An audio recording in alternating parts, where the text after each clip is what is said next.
I think we hit all new time highs in 2024, leading into, the halving event is normally a non-event. You normally to get a bull market leading to the halving, a correction, and then normally all-time highs. So I'll be looking to accumulate Bitcoin each and every month throughout 2023. And if any of those black swan events happened, expecting to pick up more cheaper Bitcoin, let the mining industry adjust. It's got this beautiful adjustment mechanism.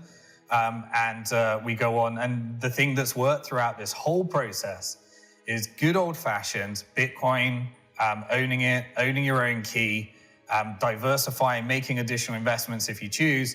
But most of your digital hard sound money, Bitcoin worked, Bitcoin did not fail. And those that held Bitcoin in their own self-custody just sat back and watched the spectacle eating popcorn.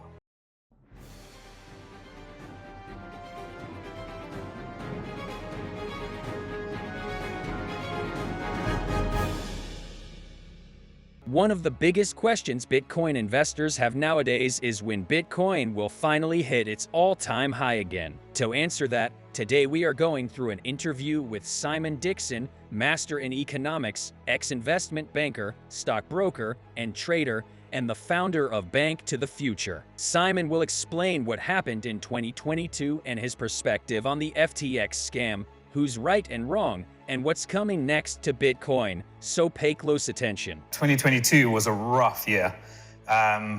We've gone through the process of companies exposing themselves. They were out in the tide, they were naked, and it was looking pretty ugly.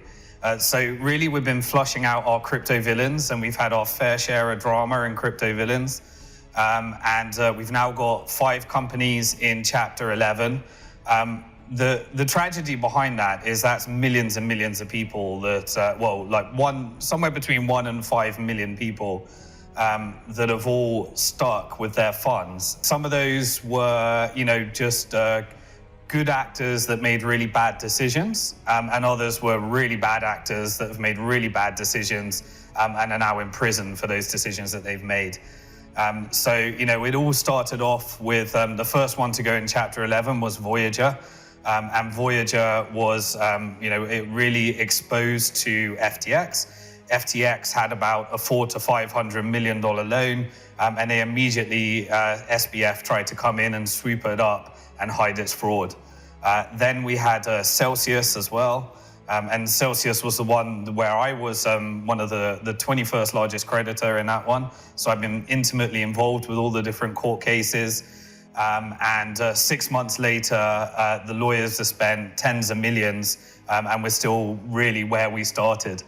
The impact of that, then that exposed FTX, and now we've had mining companies like Core Scientific and BlockFi, which was the original one from FTX. The first prisoner with SBF, and then all the contagion has happened since. What about FTX? What happened? From my perspective, it's 100% fraud. It is, I think, the bit that SBF did is he came on a bunch of Twitter spaces. I was on a Twitter space. Elon Musk was on it because SBF was trying to get funding for Twitter with client money. And I was drilling him down on the structure of client money versus amount on loan in margin. And it's clearly commingling of funds. It's clearly the funds were used and collateralized, which was illegal. And that is a crime and is left to the loss of billions of dollars. What we saw this year was really, even today, Alex Majinsky's wife came out today and blamed Celsius's collapse on both SBF and then said that me as a creditor, I should be paying all of the funds. So this is really the year of blame shifting from narcissistic characters that seem to be protecting their backs. And with SBF, he went on that roadshow really incriminating himself and admitting to all sorts of fraud. Kevin O'Leary, from my perspective, it's a bit shameful. I think it's a bad look. I was one of the investors in Celsius. And when I realized what was happening with people's money and that it didn't have the licenses, it was an illegal hedge fund, an illegal bank, I had to put my hands up and say, and try and do what's right, given the current circumstance. I think Kevin is doubling down. And I think, in 2017, he was not a big fan of our industry. SBF paid him. He's a paid spokesperson. And I think he's still fulfilling his role. And what's Simon's opinion on CZ? Is he one of the few good guys in the space, contrary to what Kevin O'Leary has been saying? I mean, CZ is, he's been looking at what he can do. He was originally in the Voyager bid. And SBF decided to use his political clout in order to try and make Binance look bad. And that costs creditors about 6 months. Now, the Binance offer is not as good as the FTX offer, but now we know because it's actually with real money that legitimately was acquired as opposed to client money that SBF was stealing in order to hide some of the fraudulent loans that were collateralized on his token. Were any red flags on the FTX scam that could have allowed us to predict what was happening next and somehow avoid it? It's taken us over a decade to build those systems, and we never ever grew as fast as some of these fast growth companies. If someone's hiring 800 to 1,000 people based upon an increase in the price of their token, it's companies that have a token attached to their business model that's being leveraged, that's a red flag.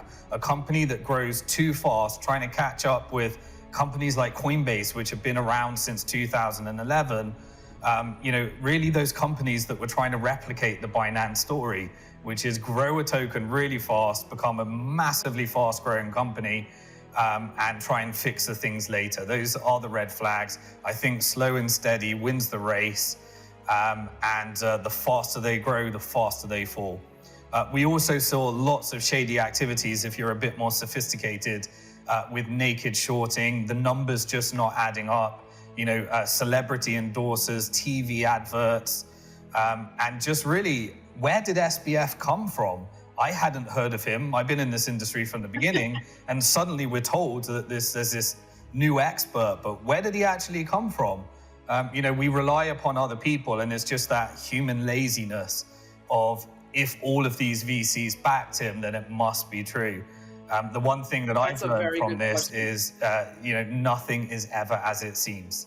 Now let's get into Bitcoin. Is Bitcoin still doing well in its 4-year cycle? Simon has been one of the few advocates of looking at Bitcoin like this instead of just analyzing charts or the short-term fundamentals. Let's hear his thoughts. If you look at the traditional cycle, I've been through 3 of them now. This will be the 4th one, where you tend to have Bitcoin in 4-year cycles. 2 years prior to halving, leaving to Christmas is where we are right now. That's normally the bottom of the market when you have a regulatory crackdown. We haven't seen a traditional recession in Bitcoin's history. So that's a new set of circumstances that we get to test, whether it can be a long-term inflation hedge based upon the fundamentals of people owning their own money, important in today's environment, being able to spend their own money, important in an environment of central bank digital currencies and censorship, and the fixed supply, which is important in an environment of excessive money printing. I think the fundamentals prevail, and I think we go into the next 2 years into the halving cycle and have a recovery. But this is a real test for Bitcoin, whether it's going to take a bit longer term, depending on what happens in the traditional markets. We need 2 markets side by side. One is the decentralized market. It's vitally important to recognize that although there are problems in many of these DeFi products when they start being built on top of Bitcoin as well, many of those DeFi products worked exactly as the smart contract said throughout this whole crash. And they weren't really, there were ones that were just bad and bad contracts, but the ones that were time tested, I think we get to learn from that. At the same time, the centralized companies just need to perform the regulations that exist. If you're holding client funds in custody, you need virtual asset service provider or custody or bank charter licenses. And if you're selling investments with the expectation of return, then you're selling securities, and there's securities laws that exist. All of the exchanges and centralized companies need to upgrade and come in compliance with the regulations that already exist. And we need to ensure that we fight at full force for anything that takes away people's ability to opt out of centralization. Bitcoin is something that we need in the current environment, and DeFi is a way of saying if the traditional financial system doesn't give us the products we want, then we get to opt out. We get better fiat currencies, better central bank digital currencies, better opt out, and we have Bitcoin, this digital hard sound money, and a decentralized, innovation-based, peer-to-peer financial system that keeps the traditional system to account with competition around the world when you get too aggressive with those regulations or too lax. And with this in mind, did Bitcoin fail as an inflation hedge? Bitcoin as an inflation hedge on the 4-year cycle. So if we get a 4-year cycle that doesn't beat inflation, then I know that Bitcoin's failed as an inflation hedge. We haven't had one of those yet. And so as a short-term inflation hedge, it's completely failed. If you're going month to month and you're thinking you're beating inflation by speculating on Bitcoin, you're just a trader. If you're going through a 4-year cycle, every 4-year cycle that I've been through in Bitcoin, I've been through 3 of them now, has significantly outperformed inflation. I expect to see the same again. But this is our first real test of that hypothesis. Throughout this whole process, I continue to buy Bitcoin every month, and I'll continue to do that, whatever the price is. I think we've got 3 systemic black swan events to get through. The first one is, what happens with Tether? Personally, I believe it gets through it. I think it's been attacked enough that it's pretty resilient now, but it is an enemy to the US dollar, so the US will try and attack with all its full force.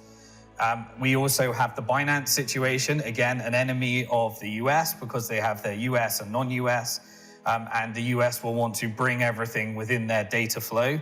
And so we need to understand we're stress testing Binance. If they pass the test, so far they've become significantly bigger, and they passed the test so far. What happens with Digital Currency Group and all its subsidiaries, because that is one of the main, onboarding to institutional investors, and then the regulators are going to decide that they have failed as well because they didn't allow the inferior product to be converted into an ETF, which is a much superior product. We've got those 3 systemic risk events to get through. Hopefully they all fix themselves. And if they fix themselves, I'd expect a building year throughout 2023, leading into the 2024 halving cycle, depending on what happens in the traditional macro economy. When can we expect new all-time highs to happen, if ever possible, with all the fear and noise hitting the markets daily? If you're asking me to pin me down, I think we hit all new time highs in 2024, leading into, the halving event is normally a non-event.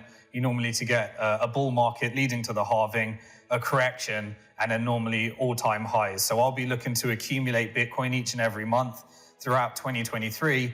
And if any of those black swan events happened, expecting to pick up more cheaper Bitcoin, let the mining industry adjust. It's got this beautiful adjustment mechanism. And we go on. And the thing that's worked throughout this whole process is good old-fashioned Bitcoin, owning it, owning your own key, diversifying, making additional investments if you choose.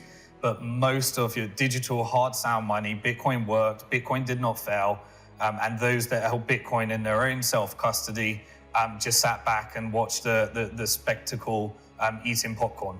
What do you think? Is this the time to go all in on Bitcoin and still believe in the long-term vision? Keep buying the dips, hoping for the 4-year cycles to take their courses still and let the cryptocurrency do its thing. Let us know in the comments below, and if you want to see more content like this, please leave a like and subscribe. Thanks.